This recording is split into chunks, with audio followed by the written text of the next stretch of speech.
Dicas de viagem com Bayard Boiteux fala hoje sobre a cidade do Porto. Passei parte da minha vida em Portugal.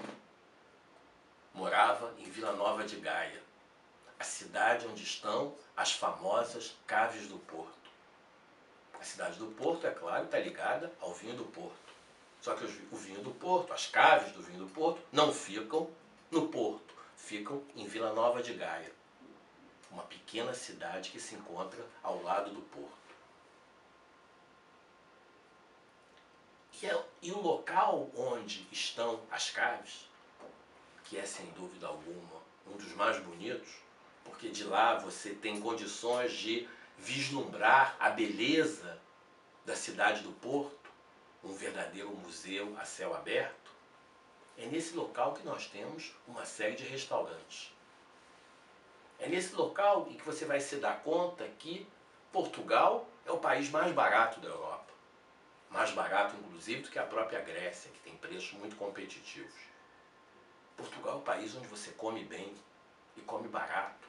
Você vai, na realidade, poder comer bacalhau com vinho, sobremesa, um café, por aproximadamente 14 euros, que é um preço extremamente competitivo na Europa. Se você for para um restaurante um pouco melhor, você pode chegar a uns 25 euros, o que ainda é muito competitivo para a Europa.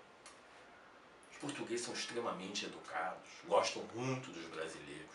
Tivemos alguns problemas pontuais, quando os brasileiros resolveram migrar para Portugal em massa, e que eles não estavam habituados. Quer dizer, nós aqui estávamos habituados a receber os portugueses, mas eles não estavam habituados a nos receber como imigrantes, só estavam habituados a nos receber como turistas. Então isso causou alguns problemas pontuais, mas que foram sendo resolvidos ao longo dos anos.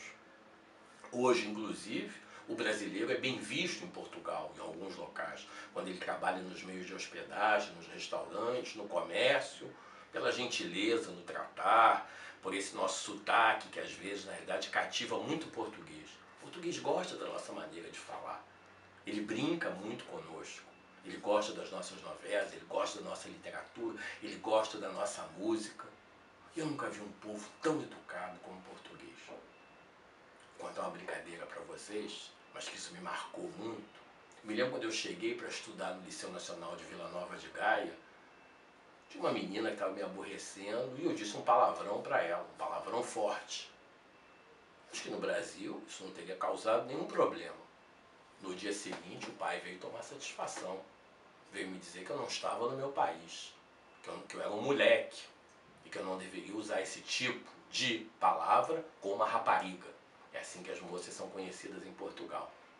Tomei aquele susto, contei essa situação para os meus pais, mas comecei a ver, na realidade, a educação daquele povo, que é uma marca de um país.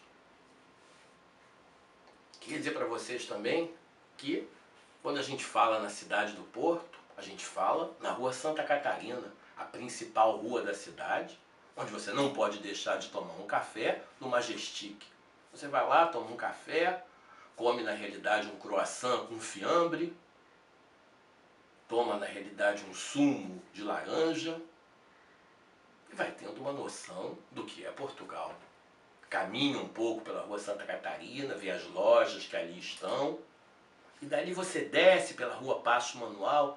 Sempre quando você visita uma cidade é bom você caminhar, não é? E aí você vai descendo a Rua Paço Manuel, e vai chegar na famosa Avenida dos Aliados. Ali é engraçado, a gente sente que Portugal evoluiu. Assim como outros países europeus, Portugal tenta, na realidade, o tempo inteiro usar o moderno e o antigo. Eles foram colocando algumas esculturas modernas no meio da praça, ali na Avenida dos Aliados, onde você tem a Câmara lá em cima. Isso demonstra também, na realidade, uma evolução da cidade. A cidade foi evoluindo. Só que eu vou dizer para vocês, tem coisas muito engraçadas em Portugal. Uma das coisas mais engraçadas é como eles penduram as roupas. Eles pegam, colocam um varal ali enorme, cheio de toalha, cheio de roupa. E aquilo ali eu acho muito bonito. Aquilo ali passa a ser uma marca efetiva daquele país. Quando eu passei, eu tenho tanta foto desses varais com roupa. porque isso me parece uma característica efetiva daquele local.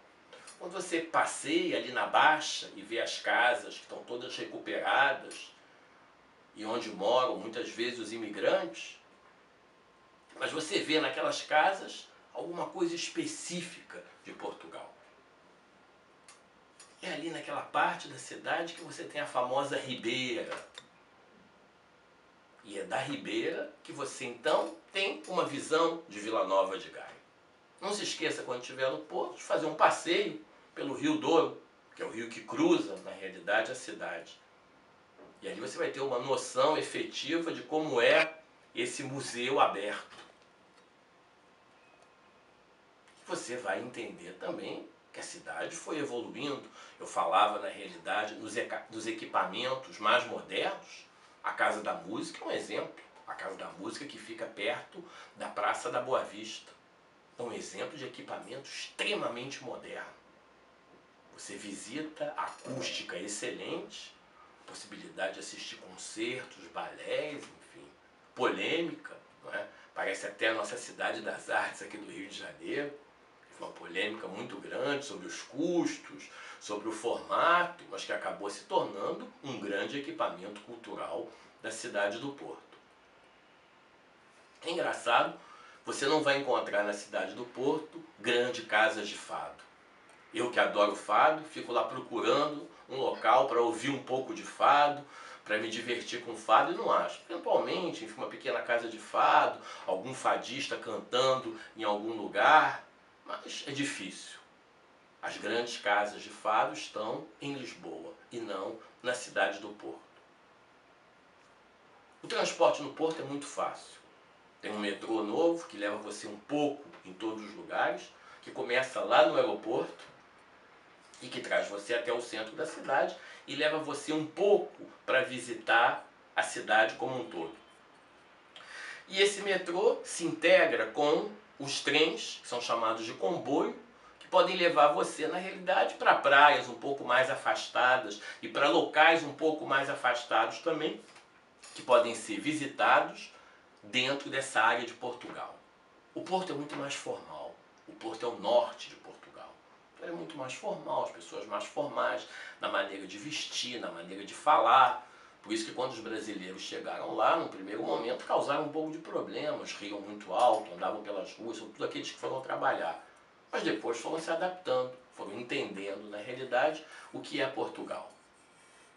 Eu poderia ter ficado lá em Portugal, tive que voltar para o Brasil para estudar, quase me casei com uma portuguesa. Mas eu digo para vocês que Portugal é a minha segunda pátria. Eu falo com muito orgulho de Portugal. É um país que eu vou sempre. Todo ano, quando eu posso, eu vou lá passar, na realidade, alguns dias. Rever meus grandes amigos, não é? Tenho grandes amigos que eu deixei lá. O Zé, um grande arquiteto. O Paulo, um grande designer. São meus amigos que eu encontro, vou lá, converso com eles. E me lembro um pouco daquela minha infância, não é? Me lembro um pouco de como foi morar em Portugal, de como foi, na realidade, entender a cultura portuguesa. Espero que essas dicas sirvam para alguma coisa e que ao visitar o Porto você possa desfrutar de uma cidade maravilhosa, de um museu a céu aberto. Muito obrigado pela sua atenção e até o nosso próximo programa.